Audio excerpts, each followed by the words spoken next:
message peut tolingaki totinde la bandeko na biso ya diaspora. Diaspora congolaise ekomi likambo ya soni. Diaspora surtout ya poto ekomi likambo ya soni. Mais depuis obanda kofinga mboka dayo boye. Donc les gens ont pour protéger, bamo na yo que non, aux nos réfugiés politiques. Bokechu wana nani abengana ye na mboko yo. Bokechu nani abengana na mboko yo. Ye mboko koluka fufu na Kinshasa akokite. Mama mona kepeke Alexis. Atikana lo biso pe muke ko ridiculiser mokonzi ezali neti ozotinda mokonzi akoma motema mabe. Bakonzi na biso bazala disponible. Bakonzi ya Congo, s'il vous plaît, bozala disponible. Pona nini bozala disponible? Dans le cabinet ministre, bazotu no balobi, est-ce que tu connais le ministre? Est-ce que nous avons besoin d'aller bailler pour tout putain? Et alors? Comment est-ce que au communiqué mon conseiller ka lelo numéro de téléphone est changé? O yambaka susu batute. Tango azo yamba batute, tokomona ka mwa mukeo, ye wana na réseaux sociaux, akitisa ki pantalon et tirer des alakités et pas une jeune fille moko bobo.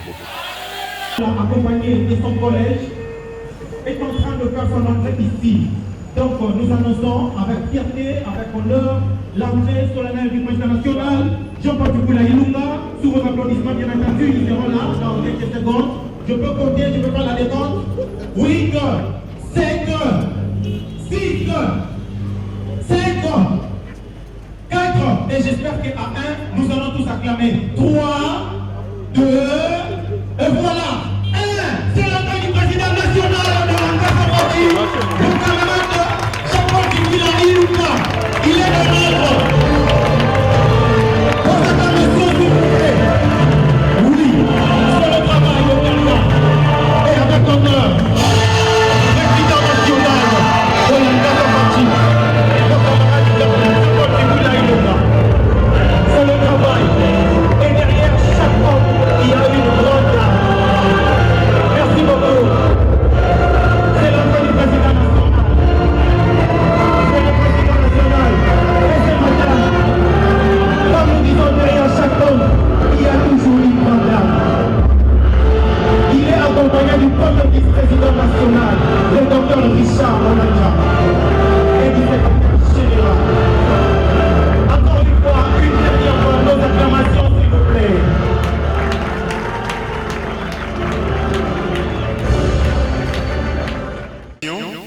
Nous nous rassurons que nos caméras sont bien allumées, nos micros sont en place et la technique fonctionne. Et avec votre autorisation, nous appelons le camarade président national de l'Angassa Fati, Monsieur Jean-Paul Douboula Ilunga, de bien vouloir se mettre debout et donner son message de ce soir. Applaudissez pour son entrée au podium, s'il vous plaît.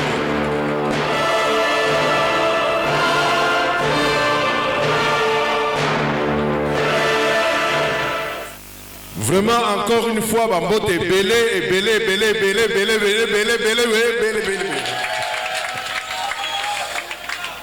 Vraiment, Nengaki d'abord, Napesa Binombo, Tenengena Outiko Salango Sikoyo.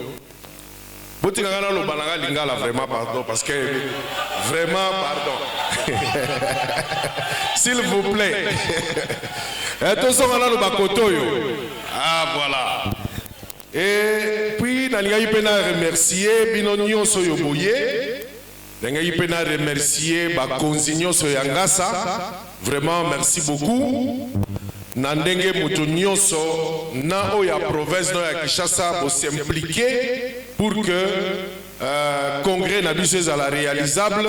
To bandango lelo poto ceux qui ça le 29. Nazo lingana kende muke ekozana vraiment na kozala mokuse mais na komeka kokota na mozindo. Pona nini ngasa fachi? Ba organisation ezali nango ebele avant ngasa parce que ngasa ezana on a une année pamba. ba organisation mosusu oyo pe tozalaka na kati. Pourquoi totiki yango? To préféré to sala ngasa. Parce que l'on se faut et pour amana raison nango. To préféra ki to tika ba organisation mosusu ya ngasa na bino pe po préféra ki to za l'ensemble na ngasa. Parce que ngasa ezali société civile. Parce que ngasa ezali bord ya mutute. Parce que jamais bokomona ka biso to ko senga et pas ya mokonzi kingani akabela biso jamais. Biso tozali ensemble énergie ya yo nangai ndeko sala ke ngasa to kende liboso parce que tolingi tozala autonome to accompagner programme ya chef de l'État.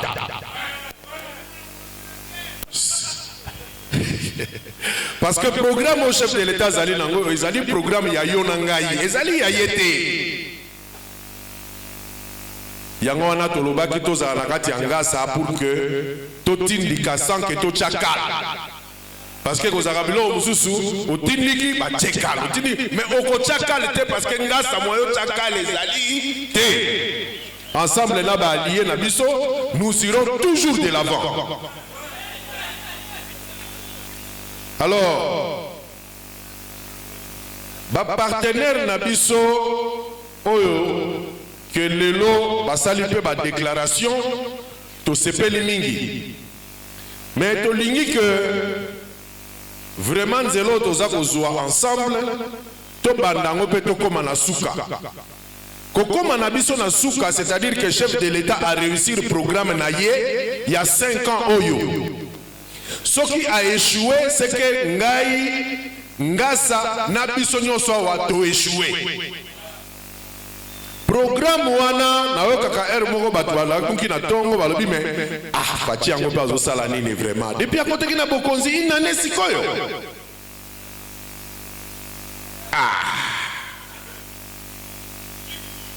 mendeko na ngai programme ya chef de l'État pour et réussir il faut ngana yo to travailler na base programme wana eza po na ngai na yo to zala bien.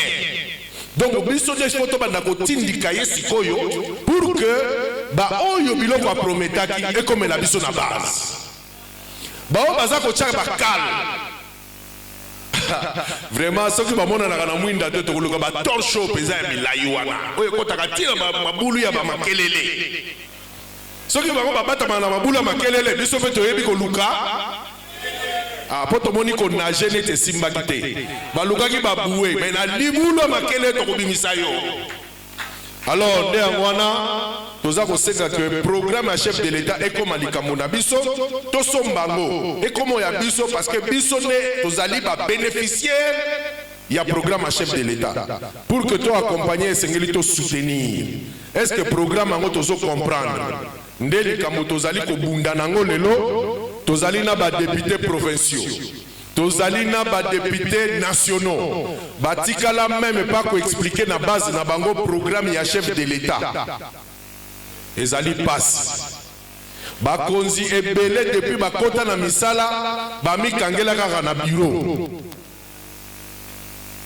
Babi makate baya koso na biso ba expliquer biso programme à chef de l'État. Alors ne wana ngasa tolobaki te biso pe to yebi kotanga to tangango to comprendre to landela likamo na mozindo to sangana na ba partenaire to kende liboso chef de l'État ayeba wapinde ba problème à Congo réellement ezali na kati ya ba projet de développement kaka nenga chef de l'État lobaki ane oyo ba financement ya gouvernement ekobima pona ba projet na base.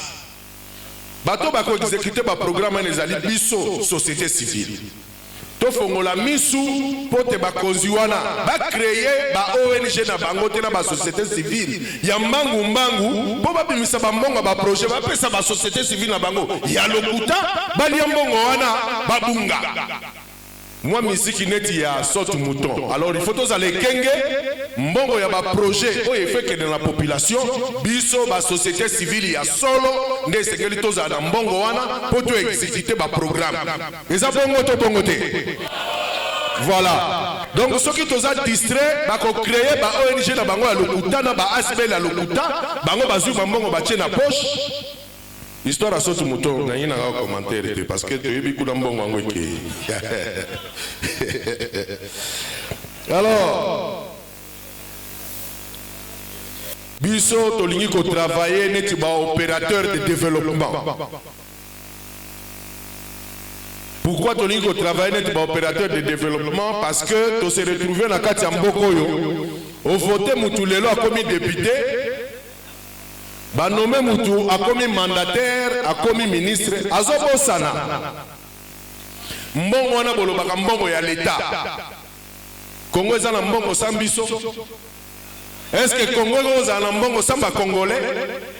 Alors ezali mbongo ya ba contribuable.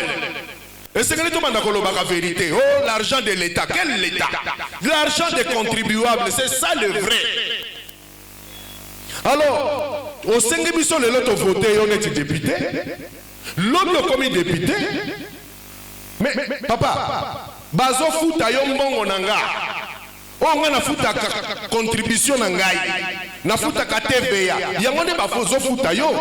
Bana no bazo kene classe. Ozo cha carburant na mbongo bazo futa yo e uta ka pa nanga parce que na ba futa ka taxe.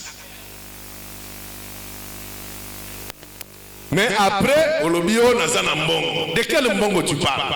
N'ande patron, c'est toi qui me, c'est moi qui te paye. Bourgou, bah nommé au qui bourgmestre, bah nommé au ministre. Ola tu fais costume à $800. Ozo ya kofimba liboso na ngai, ngai na futa kayo. Alors, quand tu as kolobaka mbongo à l'État, toko tisalakati ya population comprendre que zali mbongo ya contribuable zali nani soki na sombi bière moko déjà na futi taxe na sombi allumette moko déjà na futi taxe na meli fanta na futi taxe. Alors taxe wana ke ko futa yo lingi suko yo kangate okomi siko ko sakana na ngai na mbongo ba pesi osala nango musala odoti siko ba détournement lozo sala ngande patron na yo ngai congolais de patron na yo. Alors, na bolingo ya mboka tozosenga bango yo pe soki lobi okomi kuna esengeli obosa te kezali mbongo ya ba contribuable biso ne ba patron na yo totindi yo kuna mwana na biso musala sala musala na fin du mois to futi yo. Alors, eloko mususu ngasa tozali ko regretter mingi message pe tolingaki totindela bandeko na biso ya diaspora. Diaspora congolaise ekomi likambo ya soni. Diaspora surtout ya poto ekomi likambo ya soni.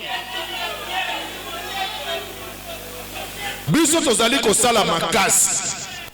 Congo bandeko la biso bapayo bazala bambongo baya kosala confiance basala biso confiance bamona ke tozali moko oyo kosala confiance na investissement privé to na investissement étatique.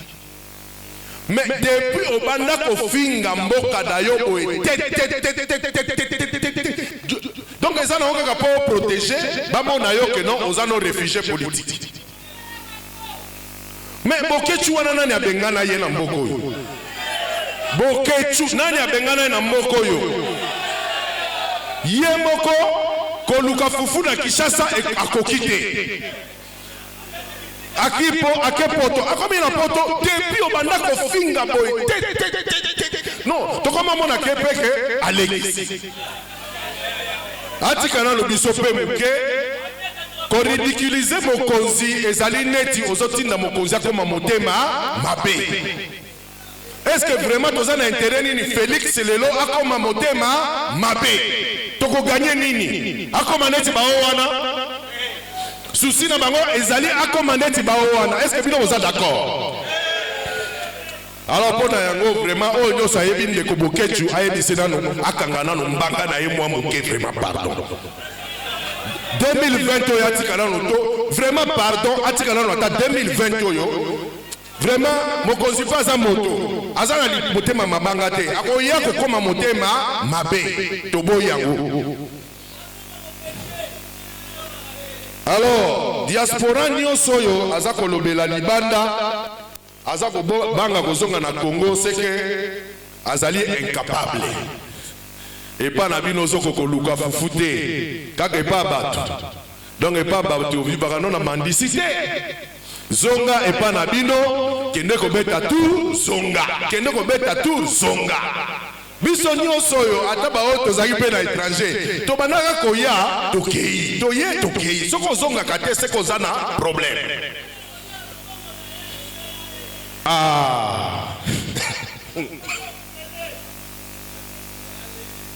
tosengi bakonzi na biso bazala disponible bakonzi ya Congo s'il vous plaît bozala disponible pona nini bozala disponible parce que biso ba société civile moyen to kutana na bakonzi yango ezali te il faut na utiliser relation personnelle au commis na cabinet ministre bazotuna balobi est-ce que tu connais le ministre est-ce que nazala besoin na yeba epo to kutana et alors soki eza likambo ya koyeba ministre mais abanda osala mosala na ndako na ye soki alongwe ndako na ye akomi na bureau ya leta esengeli ayamba bapartenaire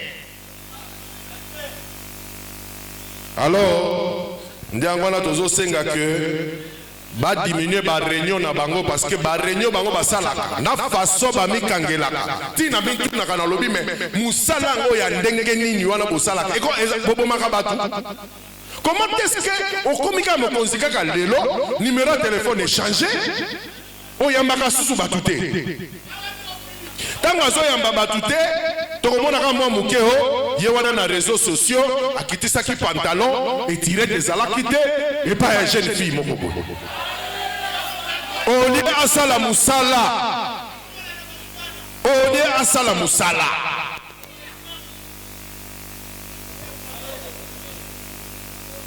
Ba projet de développement biso en tant que société civile tosengi parce que ezali yango ne ko permettre Congo et diminuer chômage yango ne ko permettre Congo to décoller ba projet ya développement na ba coin yango na to thème na biso ezali tous au service des communautés de base.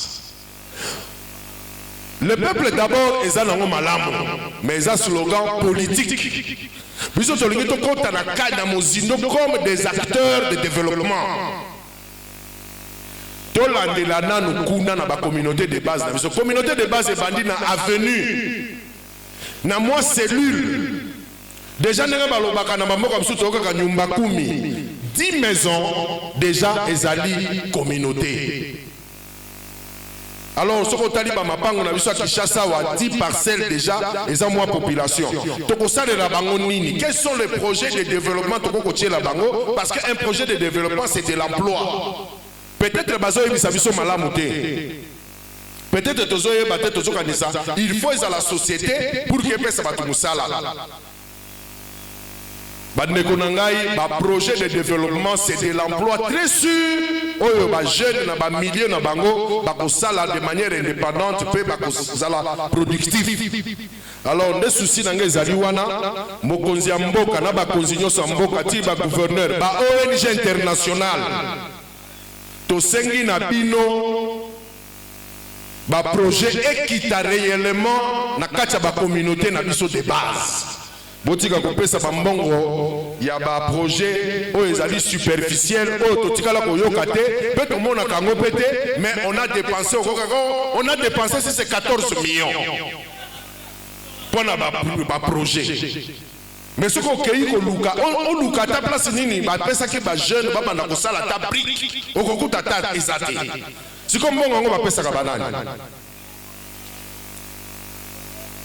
Biso nyonso ndenge tozali ba congolais soki ya solo tozali ko accompagner chef de l'état tozali na obligation ya kobenda ba investisseur na mboka po obenda investisseur na mboka esengeli oloba Congo na yo malamu o vante Congo na yo pour que oyo wana azali libanda investisseur azaka mundele te investisseur azaka mundele te investisseur pe ya mutu mwindo bazali pe bayaka ya solo bango kutu nde bezaka kutu ya sûr botika pe koyebisaka ba investisseur que moi je suis de la famille présidentielle o ngana ko commission et pas ministre songolo pakala te. Est-ce que pour créer une société au Congo on a besoin d'un ministre?